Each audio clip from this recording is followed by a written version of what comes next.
Hi, Jefferson Tigers. If you don't know me, I am Miss Darley and I teach third grade here at Jefferson. I'm very excited to be reading to you today Chapter 3, Escape, from Charlotte's Web. The barn was very large. It was very old. It smelled of hay and it smelled of manure. It smelled of perspiration, of tired horses, and the wonderful sweet breath of patient cows. It often had a sort of peaceful smell, as though nothing bad could ever happen in the world. It smelled of grain, and of harness dressing, and of axle grease, and of rubber boots, and of new rope. And whenever the cat was given a fish head to eat, the barn would smell of fish, but mostly it smelled of hay, for there was always hay in the great loft up overhead. There was always hay being pitched down to the cows and the horses and the sheep. The barn was pleasantly warm in the winter, when the animals spent most of their time indoors, and it was pleasantly cool in the summer, when the big doors stood wide open to the breeze. The barn had stalls on the main floor for the work horses, tie-ups on the main floor for the cows, a sheepfold down below for the sheep, a pig pen down below for Wilbur. And it was full of all sorts of things that you would find in barns. Ladders, grindstones, pitchforks, monkey wrenches, scythes, lawnmowers, snow shovels, axe handles, milk pails, water buckets, empty grain sacks, and rusty rat traps. It was the kind of barn that swallows like to build their nests in. It was the kind of barn that children like to play in. And the whole thing was owned by Fern's uncle, Mr. Homer L. Zuckerman. Oh, look at how cute baby Wilbur is. And over here on the next page, it looks like maybe she's sitting here and just thinking with the animals. I wonder what she's thinking about.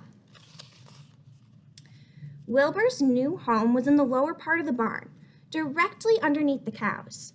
Mr. Zuckerman knew that a manure pile is a good place to keep a young pig. Pigs need warmth, and it was warm and comfortable down there in the barn cellar on the south side. Fern came most every day to visit him. She found an old milking stool that had been discarded, and she placed the stool in the sheepfold next to Wilbur's pen. Here she sat quietly during the long afternoons, thinking and listening and watching Wilbur. Okay, so that's why she was sitting there. She was watching Wilbur, and she was thinking, and she was listening, and she was watching. The sheep soon got to know her and trust her. So did the geese. They lived with the sheep. All the animals trusted her. She was so quiet and friendly. Mr. Zuckerman did not allow her to take Wilbur out, and he did not allow her to get into the pig pen. But he told Fern that she could sit on the stool and watch Wilbur as long as she wanted to. It made her happy just to be near the pig, and it made Wilbur happy to know that she was sitting right there, right outside his pen. But he never had any fun. No walks, no rides, no swims. One afternoon in June, when Wilbur was almost 2 months old, he wandered out into his small yard outside the barn. Fern had not arrived for her usual visit. Wilbur stood in the sun, feeling lonely and bored. There's never anything to do around here, he thought. He walked slowly to his food trough and sniffed to see if there was anything had been overlooked at lunch. He found a small strip of potato skin and ate it. His back itched, so he leaned against the fence and rubbed it against the boards. When he tired of this, he walked indoors, climbed on the top of the manure pile, and sat down. He didn't feel like going to sleep. He didn't feel like digging in. He was tired of standing still, tired of laying down. I'm less than 2 months old, and I'm tired of living, he said. He walked out to the yard again. When I'm out here, he said, there's no place to go but in. When I'm indoors, there's no place to go but out. That's where you're wrong, my friend, said a voice. Whose voice do you think it is? Wilbur looked through the fence and saw the goose standing there. You don't have to stay in that dirty little yard, said the goose, who talked rather fast. One of the boards is loose. Push on it. Push on it and come out. What, said Wilbur? Say it slower. At the risk of repeating myself, said the goose, I suggest that you come out. It's wonderful out here. Did you say a board was loose? That I did, said the goose. Wilbur walked up to the fence and saw the goose was right. One board was loose. He put his head down, shut his eyes, and pushed. The board gave way. In a minute he had squeezed through the fence and was standing in the long grass outside his yard. The goose chuckled. How does it feel to be free? She asked. I like it, said Wilbur. That is, I guess I like it. Actually, Wilbur felt queer to be outside his fence, with nothing between him and the big world. Anywhere you like, said the goose. Go through the orchard, root up the sod, go down through the garden, dig up the radishes, root up everything, eat grass, look for corn. Look for oats, run all over, skip and dance and jump and prance. Go down through the orchard and stroll in the woods. The world is a wonderful place when you're young. I can see that, replied Wilbur. He gave a jump in the air, swirled, ran a few steps, stopped, looked around, sniffed the smells of afternoon, and then set off walking down through the orchard. Passing in the shade of an apple tree, he put his strong snout into the ground and began pushing, digging, and rooting. He felt very happy. He had plowed up quite a piece of ground before anyone had noticed him. Mrs. Zuckerman was the first to see him. She saw him from the kitchen window, and she immediately shouted for the men. Homer, she cried. Pigs out, larvae, pigs out, Homer, larvae, pigs out. He's down there under the apple tree. Now the trouble starts, thought Wilbur. Now I'll catch it. The goose heard the racket, and she too started hollering, Run, run, run, downhill, make for the woods, shouted to Wilbur. They'll never catch you in the woods. The Cocker Spaniel heard the commotion, and he ran out to the barn to join the chase. Mr. Zuckerman heard, and he came out to the machine shed, where he was mending a tool. Lurvy, the hired man, heard the noise and came up from the asparagus patch, where he was pulling weeds. Everybody walked towards Wilbur, and Wilbur didn't know what to do. The woods seemed a long way off, and anyway, he had never been down in the woods before, and he wasn't sure he would like it. Get around behind him, Lurvy, said Mr. Zuckerman, and drive him towards the barn. And take it easy, don't rush him. I'll go and get a bucket of slops. The news of Wilbur's escape spread quickly, rapidly among the animals of the place. Whenever any creature broke loose of Zuckerman's farm, the event was of great interest to the others. The goose shouted to the nearest cow that Wilbur was free, and soon all the cows knew. Then one of the cows told one of the sheep, and soon all the sheep knew. The lambs learned about it from their mothers. The horses in their stalls in the barn pricked up their ears, and that's when they heard the goose hollering. And soon the horses had caught on to what was happening. Wilbur's out, they said. Every animal stirred and lifted its head and became excited to know that one of his friends had got free and was no longer penned up or tied fast. Wilbur didn't know what to do or which way to run. It seemed as though everybody was after him.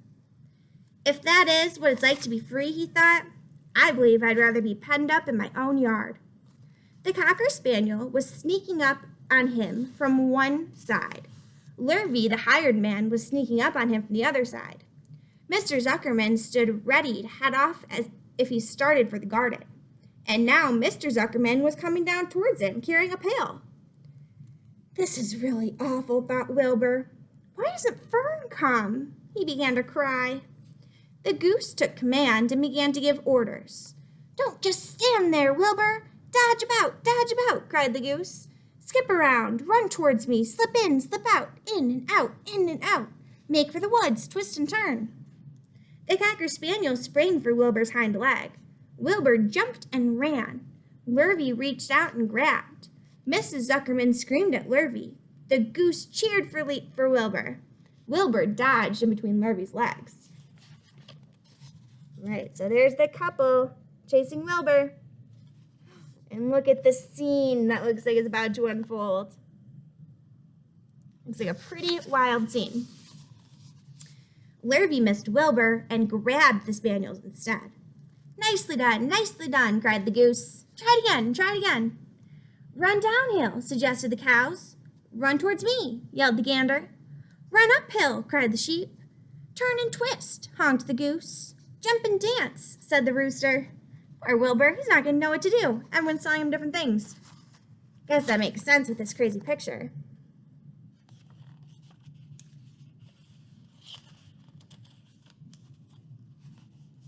Look out for Lurvy, called the cows. Look out for Zuckerman, yelled the gander. Watch out for the dog, cried the sheep. Listen to me, screamed the goose. Poor Wilbur was dazed and frightened by all this hullabaloo. He didn't like being in the center of all this fuss. He tried to follow the instructions his friends were giving him, but he couldn't run downhill and uphill at the same time. And he couldn't turn and twist when he was jumping and dancing. And he was crying so hard he could barely see anything that was happening. After all, Wilbur was a very young pig, not much more than a baby, really. He wished Fern were there to take him up in her arms and comfort him. When he looked up and saw Mr. Zuckerman standing quite close to him, holding a pail of warm slaps, he felt relieved. He lifted his nose and sniffed. The smell was delicious. Warm milk, potato skins, wheat middlings, Kellogg's cornflakes, and a popover left from the Zuckerman's breakfast. Come, pig, said Mr. Zuckerman, tapping the pail. Come, pig. Wilbur took a step towards the pail. No, said the goose. The old pail trick, Wilbur. Don't fall for it. He's trying to lure you back to captivity. He's appealing to your stomach. Wilbur didn't care. The food smelled appetizing. He took another step towards the pail. Pig, said Mr. Zuckerman in a kind voice, and began walking slowly towards the barnyard, looking all about him innocently, as if he didn't know what a little white pig was following along behind him. You'll be sorry, said the goose. Wilbur didn't care. He kept walking toward the pail of slaps. You'll miss your freedom, honked the goose. An hour of freedom is worth a barrel of slaps. Wilbur didn't care. When Mr. Zuckerman reached the pig pen, he climbed over the fence and poured the slaps through the throw. Trying to remember, it's the big barrel that the pigs come and eat in it. When he pulled the loose board away from the fence, so that there was a wide hole for Wilbur to walk through. Reconsider, cried the goose. Wilbur paid no attention. He stepped through the fence into his yard. He walked to the throw and took a long drink of slaps, sucking in the milk hungrily, chewing the popover. It was good to be home again. While Wilbur ate, Lurvy fetched a hammer and some 8-penny nails and nailed the board in place. When he and Mr. Zuckerman leaned lazily on the fence, Mr. Zuckerman scratched Wilbur's back with a stick. He's quite a pig, said Lurvy. Yes, he'll make a good pig, said Mr. Zuckerman. Wilbur heard the words of praise. He felt warm milk inside of his stomach. He felt the pleasant rubbing of the stick along his itchy back. He felt peaceful and happy and sleepy. This had been a tiring afternoon. It was still only about 4 o'clock, but Wilbur was ready for bed. I'm really too young to go out into the world alone, he thought as he laid down. Wow, quite the adventure. So your next chapter that you'll listen to will be chapter 4, and that is called Loneliness. So thank you for listening along with me for chapter 3. That was a very wild escape that Wilbur just had. Have a great night.